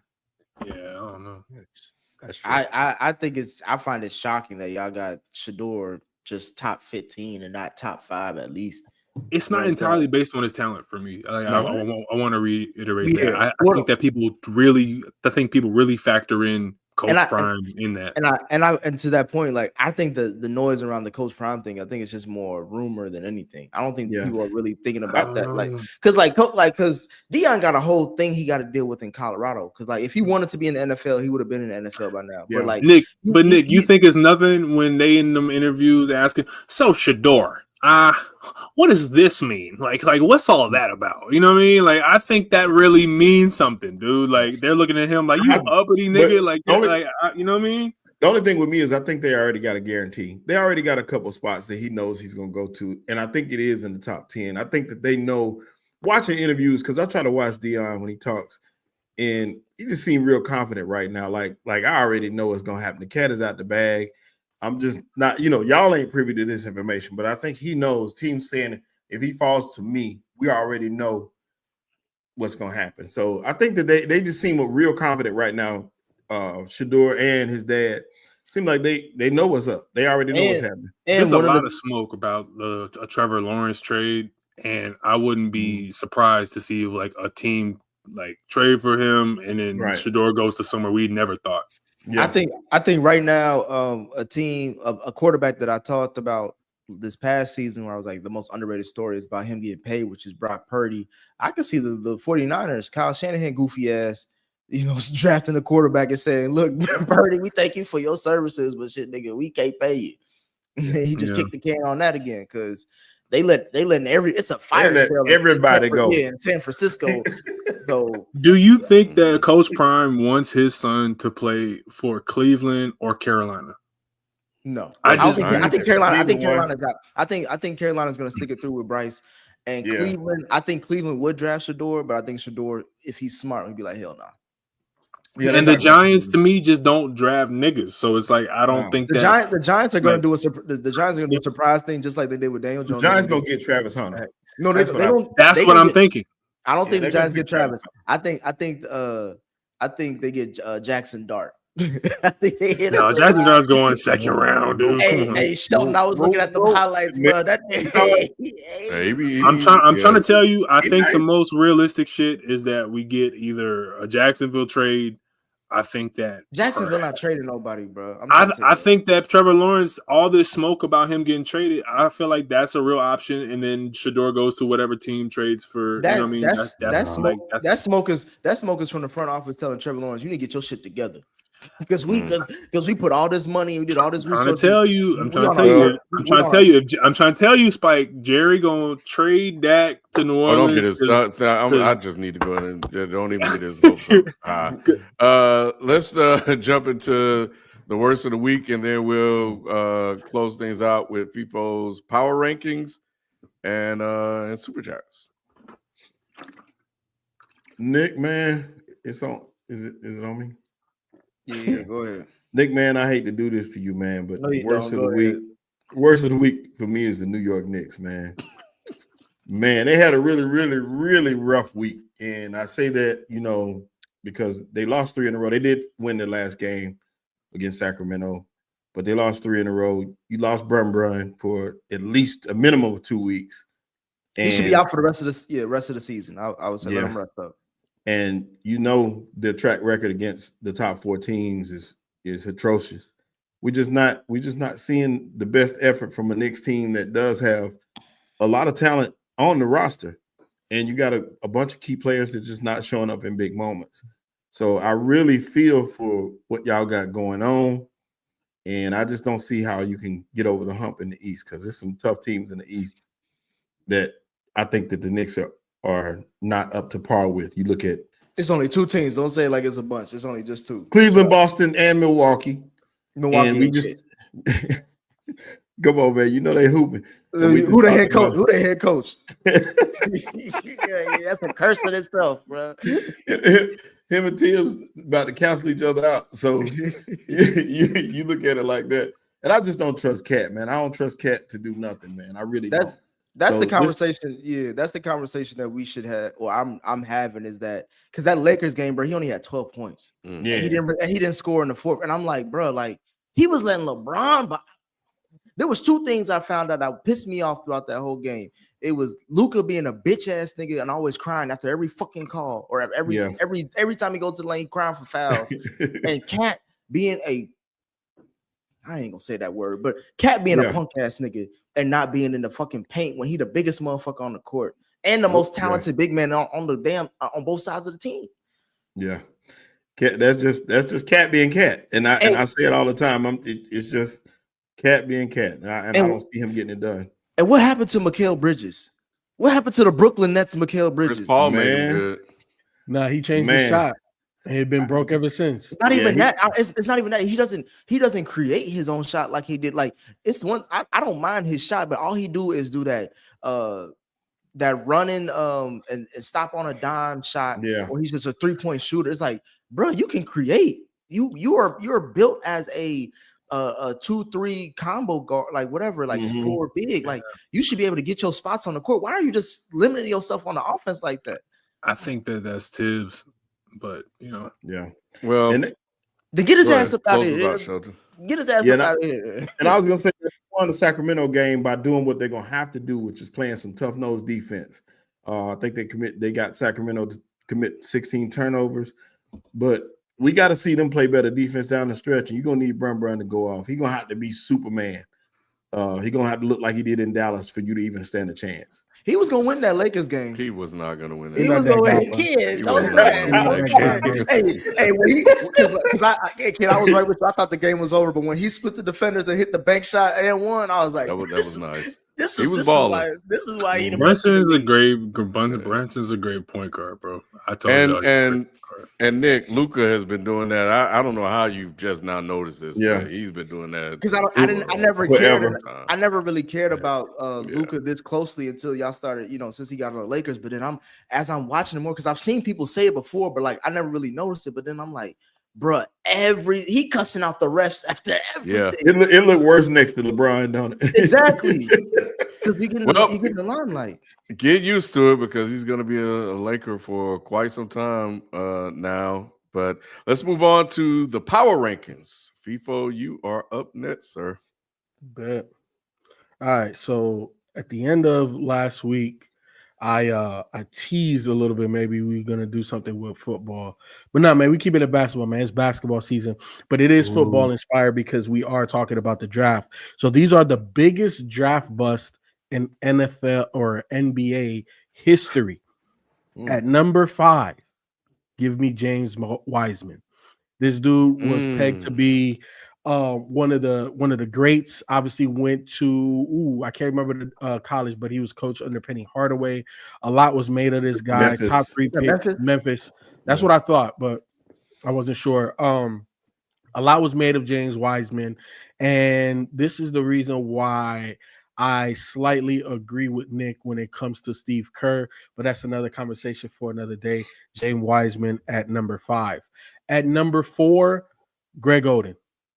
This dude was drafted ahead of Kevin Durant.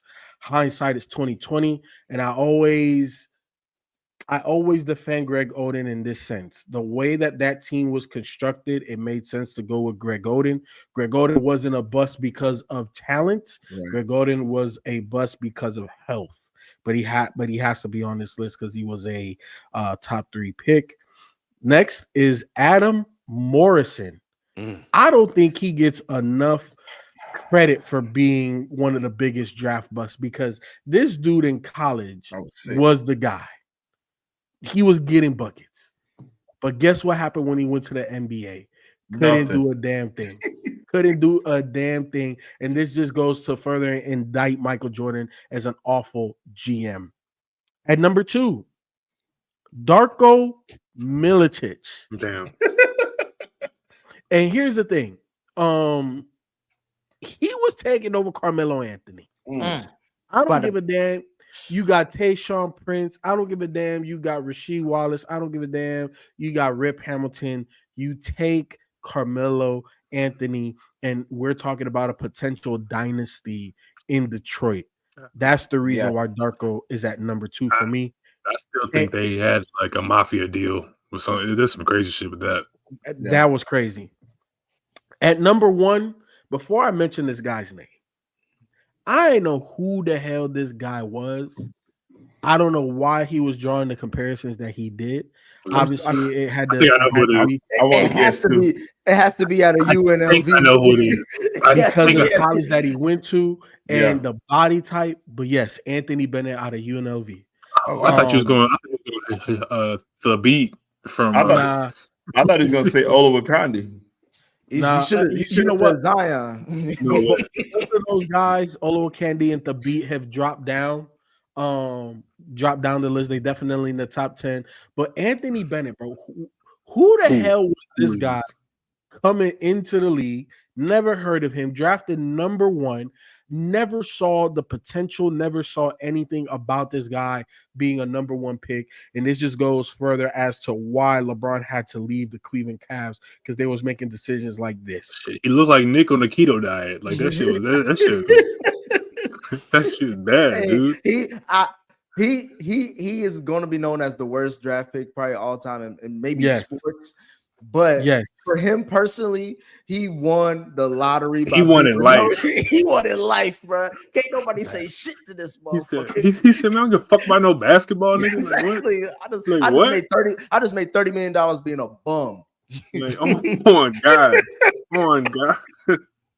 Yeah. So these are my. And you had him with what's his name? Wiggins on the same team. Both of them not doing nothing together. I mean, he made Wiggins look like prime Kobe. Like that shit is crazy. Yeah. All right, appreciate it, FIFO. Let's jump into our super chats and we'll call it a night. Stephen A. Spliff. I saw Shelton pressing Spike outside Kroger for a Jalen Hurts slander last week. I guess Bron saw the same interaction too. Yo, that's crazy. Leave my bro alone. Leave frat bro alone. Leave my frat alone, nigga. My thing is like LeBron gonna have to talk to a lot of people if he want to come at Stephen A. Smith because everybody said similar things. With like, bro, LeBron looks kind of crazy to me doing that shit. But, exactly, like, bro, come on, he in the league, bro. What are you talking about? He ain't good. He ain't good. Otherwise, he'd be playing with you. He acted like he acted like Stephen A. talked about his baby boy who's doing accounting at USC or some shit. Like, nigga, he's a Laker. Like, that's what I'm saying. Like, what are you talking about? I will say this. Savannah told him, "You better say something." That's what. I don't disagree, Shelton, but I will say this: if you look at Bronny's G League stats and compare, hold on, you can keep going. You can keep going, FIFA. I ain't say nothing. Lips? I ain't say nothing to you. I'm just reacting. My bad. Hey, man, I died at that. I just died at that. Sorry. Exactly. Look, all I'm saying is this: if you look at his G League stats in comparison to the two people right before and after that was drafted, because we're not talking about this guy was a lottery pick. We're talking that this guy was a second round pick. The person drafted ahead of him is averaging like 4 points a game in the G League, and the person drafted after him is averaging like 7 points a game in G League.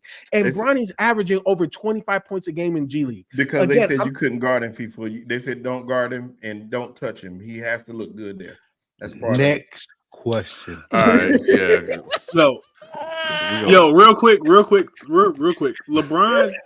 LeBron said that Bronny was better than half of the guys in the league. He did say that, but that's egregious. No, that's just egregious. No, 100%. That's all. That's all I'm saying. If I was Steven, that would have been my question for LeBron. Like, name me the players that you saw in the league class that. Joker, Adrian Wells, Joker for MVP, and Duke legend JJ Redick for Coach of the Year. Nigga, that's Nick. Why Nick said anything was fucking? We the boys. If you argue Embiid for MVP over Joker last year, raise your hand. Green Beans, who would have guessed talking about Shador at the end of the show last week would create the Whitlock twins, Ken and Nick. Ken and Nick said, can he even read a defense? Can he even read a defense? I told y'all what I feel about. Can he read? I think his floor is Geno and his ceiling is CJ Stroud. That's the best one, Green Bean. That's crazy. That's the Whitlock twins. The Whitlock twins. That's what I was saying about the door. Melanin, y'all sleeping on the Dubs, 3 supercomputers and a bunch of quality role players. Sound familiar? Okay. 3 They are playing well. Who's the third? Don't say Draymond.